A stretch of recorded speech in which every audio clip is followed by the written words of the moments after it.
bugging out? What are they? What are the big differences? And when should you do it? So bugging in is staying home, riding out a situation in your own home, which is the ideal situation for anyone, especially people who are older or people who have medical issues. That's going to be the best thing for these kind of people is to stay home during any SHTF situation.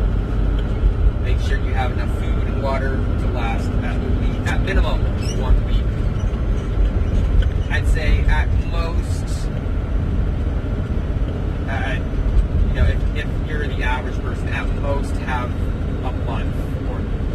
Oh, okay. You can't have. I guess you can't have too much food or water, but at minimum have a week. At bare minimum, have at least a week of food to plug in. Make sure you have a means of protection, whether that's the ability to deadbolt your door or a firearm if firearms are permitted where you are. So that's bugging in. Bugging in is, like I said, is writing out a SHTF situation in the comfort of your own home. Bugging out is you're going to be leaving your home and you're going to be taking what you can carry, be that on your person or in your personal vehicle. So unless you're driving something like I'm driving right now, which I don't think a lot of you are. If you are, that's nice. If you're not, then you're not going to be able to carry all of the food, all of the water that you have at your home. I don't even, if you're going to be bugging out without an actual vehicle, if you have to bug out on foot, that reduces drastically on what you're going to be able to carry. So you're going to, you're not going to be able to carry a couple 100 pounds of food and water as if you were to bug out in a vehicle.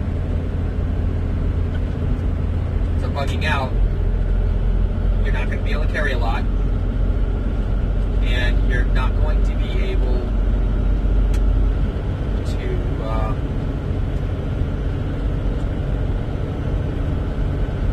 you're just not going to be able to do a whole lot bugging out on foot. You're still not going to be able to do a whole lot bugging out in a vehicle. However, you're going to be able to go a lot further in a vehicle than you would be on foot, obviously. Bugging out, you have a decent chance of becoming homeless if you bug out. If your home is going to be destroyed, you're bugging out, and you don't have anywhere else to go, you're going to be homeless. And bugging out is going to be the worst case scenario for you. It's going to be something that you do not want to do is bug out. But, in my opinion, everyone should have a bug out bag regardless of whether you think it's a good idea to bug out or not, because things do happen. And even if you're one of those people who think it can't happen to me, it most certainly can. It doesn't matter who you are. If you need to bug out, you need to bug out, even if you don't think you'll ever need to. And if there's a fire knocking at your back door and you don't have a bug out bag and you need to evacuate within minutes, you're not going to be able to carry, you're not going to be able to get much. As if you had a bug out bag, you'd be able to grab it and go. So that's, like I said, again, bugging out is the last case, and is the worst case scenario. The last thing you want to do. Bugging in is going to be the best case scenario. And that's basically the biggest difference between bugging in and bugging out. When should you bug out? And when should you just bug in? Natural disasters such as earthquakes and tornadoes can be unpredictable. And you might not have the time, or you might have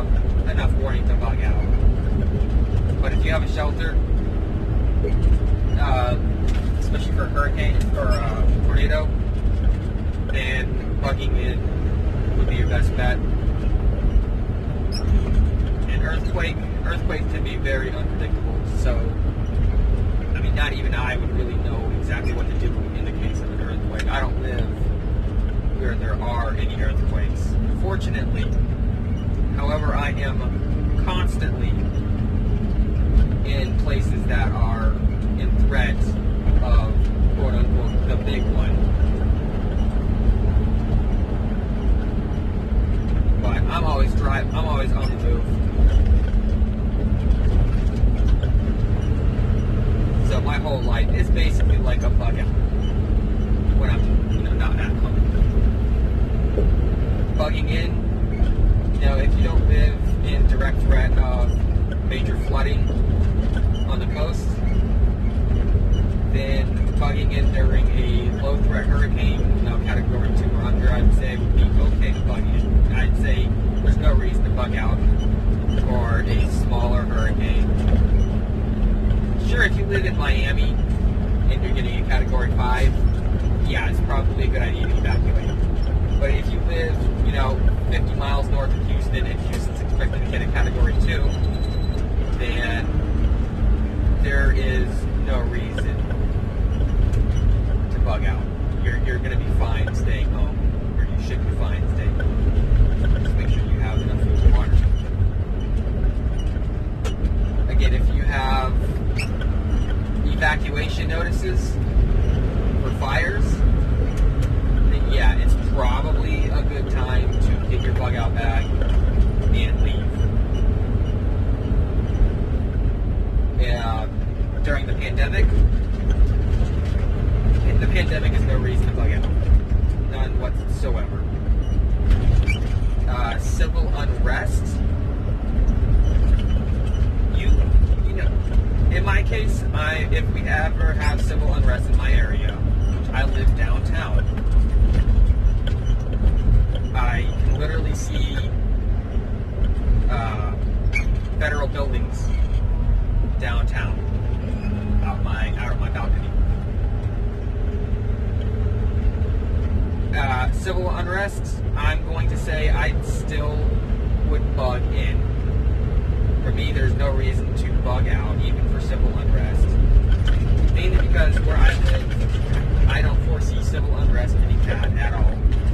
Even if it were, I have a means to defend myself. And if it were to get too bad, I guess civil unrest would be a reason to bug out. But that's just going to be a case-by-case scenario. If it gets to the point where you need to bug out, make sure you have a good route to get out of your city. I'll save that for another video. So civil unrest, I guess it can be a case-by-case scenario if you need to bug out or not. Now for flooding in general, not including hurricanes, if you're expecting a massive storm and you are expected to get flooding, if you live in a low-lying area, then it might be a good idea to bug out. However, if you live on a hill, but your area is still expected to get flooding, as long as your house is not in direct threat of becoming flooded, then bugging in would be a good option. However, you can bug out if you really wanted to. I don't find it necessary unless you live in severe flood-prone areas. That's just me. So that's going to be it for this. That's the differences between bugging out, bugging in, and when you should do it.